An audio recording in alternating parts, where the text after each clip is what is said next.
اعوذ بالله من الشیطان الرجیم بسم الله الرحمن الرحیم. ټولو هیوادوالو ته سلامونه او احترامات. الله دې وکړي ټول روغ جوړي. فشفیق الله شفق باندې د فساد تور. آیا شفیق الله شفق فساد کړی دی؟ آیا کرکټ بورډ ور باندې دا تور لګولې دی؟ شفیق الله شفق ته د کرکټ بورډ لخوا 14 ورځې وخت ورکول شوی دی. که شفیق الله شفق چیرته فساد نه کړي نو په 14 ورځې کې به شفیق الله شفق په ځان باندې ثابته کړي چې د جرم نه دی کړی.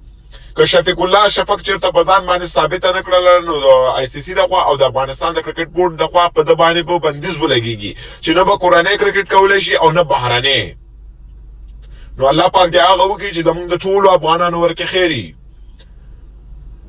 شفیق الله شفق یو د ښه ټي 20 پلیئر دی. دلته ورلد کپ را روان دی او آسیا جام را روان دی. دغه لوبغاړو ته مونږ ډیر زیات ضرورت لرو. نو امید لرو چې دغه جرم نه کړي او کامیاب شي. الله پامان.